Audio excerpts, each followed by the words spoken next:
As many of you have heard, there was a plane crash and in Washington in the Potomac River. Doesn't appear to be any survivors, but let's get the latest details here. This is from the local Fox channel. This could become the deadliest U.S. air crash in 24 years. Dozens of bodies have been pulled from the icy waters of the Potomac in the hours since the shocking collision between an American Airlines jet and a military Black Hawk helicopter captured on this EarthCam video. Hold your positions, please, on the field right now. Both the helicopter and the plane crashed in the river. All runways are closed. Nobody's landing. No one's moving at all. I just saw a fireball, and then it was just gone. The jet, which was carrying 60 passengers and 4 crew members, was about to land at Ronald Reagan National Airport after taking off from Wichita, Kansas. U.S. figure skaters, coaches, and their family members are just some of the passengers confirmed to be on board. They were returning home from a training camp in Wichita following the U.S. Figure Skating Championship. The helicopter, which was on a training flight, had 3 soldiers on board. Officials say these were routine flight patterns. It was a fairly experienced crew, and that was doing a required annual night evaluation. They did have night vision goggles. As we wait for more information, President Trump and his administration says this tragedy could have been prevented. It was cold but clear, and clear as you could be. The American Airlines plane had lights blazing. They had all of their landing lights on. You had a confluence of bad decisions that were made, and you have people that lost their lives. Reagan National Airport was closed after the crash, but it is now reopened to flights. In Arlington, Virginia, Rebecca Castor.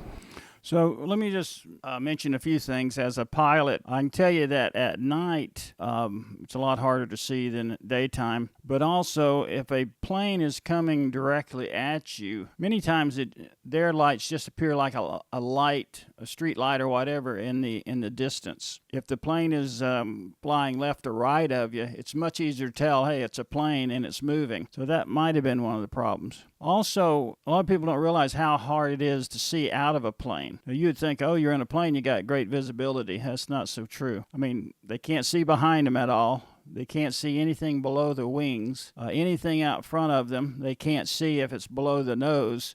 So visibility a lot of times is rather limited. And so people are wondering, well, why didn't they see each other? And that's one of the questions. Well, in fact, the air traffic control asked the helicopter pilot, do you have visual? Do you see the plane? And when he acknowledged yes, that's one of the big questions they're going to look at. Because the air traffic controller, as soon as he asks them, do you have visual? And they say yes, it's a VFR flight at that point. And also now it's the responsibility of that pilot to make sure he maintains distance from it. I think he told them to go behind them, and somehow they ended up going into them. But that might have also been the fact that the plane that he thought was a plane the controller was talking about was a different plane. There were several planes in the area, and when a plane's coming at you and it's nighttime, it's very possible not to see the plane due to all the other background noise. Anyways, we'll see what develops here. Oh, also there was a thing called TCAS mentioned. TCAS is a form of avoidance. It's computers on airliners that talk to each other. And so if two airliners get too close to each other, both the TCAS and both the airliners will tell the pilot what to do. Dive or go up or left or right. But it's not clear if the military aircraft has TCAS. That said, TCAS doesn't usually work below 1,000 feet anyways. So, it's really at that point it was up to the pilots not to see, to maintain visual distance and to avoid hitting each other. Okay, guys, this gentleman is Juan Brown with the Blanchalori YouTube channel. If you get a chance, go visit him. He's a commercial airline pilot, and this is his take on what happened. Juan Brown, you're watching the Blanco Lirio channel. Sorry, Blanco Lirio channel. Airspace coming into DCA is extremely busy, including 2 prohibited. What he's showing you here now is called an instrument approach procedure, and each pilot has one of these. They pull them up, they look at them, and it tells them all about the runways and the procedures on landing in there. And also also, part of this information has frequencies for general aviation, commercial airliners, and military. The reason I'm bringing that up is the airliners talk to the air traffic controllers on a different frequency than the military aircraft. And the problem with that, well, the good thing is it keeps the chatter down across the lines. But the bad part is the helicopter was talking to air traffic control, and the air traffic control was talking to the helicopter, and the plane was talking to the air traffic controller, but the plane could not talk to the helicopter. So both of them, even though they're aware of each other, based on what the air traffic controller was telling them, they weren't communicating with each other. So that kind of makes things a little more complicated. Areas just to the north of the airport, and the Joint Base Bowling located right up here.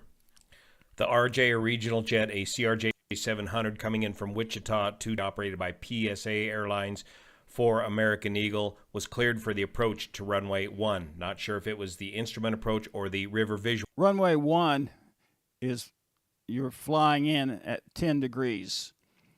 The runway names are based on the magnetic heading. So 1 would be 10 degrees, 2 would be 20 degrees, 9 would be 90 degrees. That would be due east.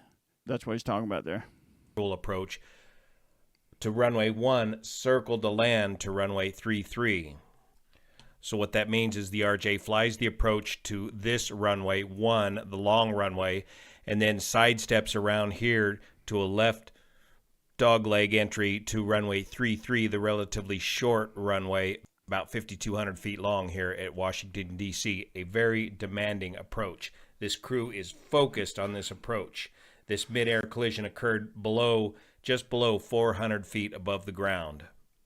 The National Guard helicopter, believed to be either a UH-60 or VH-60, Victor H-60, was presumably operating out of Joint Base Bowling, located right here. Here's where the helicopters operate out of. They have this procedure where they can dart across the Potomac River right across the final approach for these airlines. This is an approved procedure.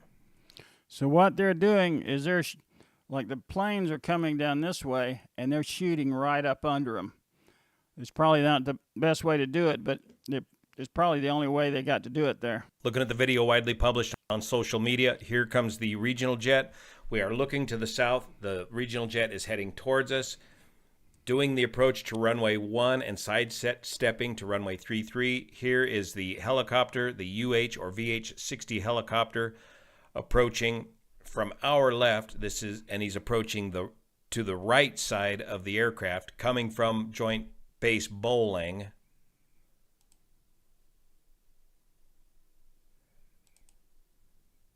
And the two collide right there. Now, you might be asking yourself, how in the world could that helicopter have missed that airplane? I mean, look how big and bright it is, right?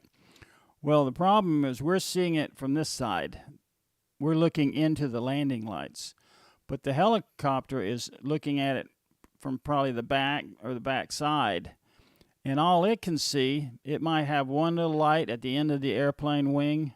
Probably has a beacon at the top of the tail, and has a light up under it. But it's not that easy to see, especially when you consider you're blending it in with all the hundreds of thousands of other lights of the city. Remember, they're right down low. I think the helicopter's at about 300 feet. Well, obviously, when they crash it, they're at the same elevation. So the airplane probably looked totally black to them until right before they hit it, until the lights of the helicopter hit it, and by then it was too late. So guys, that's my take. If you agree with me, let me know. If you disagree with me, let me know. It's a pretty sad thing. We need to pray for the families. There's lots of people involved, passengers and the families of the passengers. It's just one of those things that makes you stop and think about life. See you next time.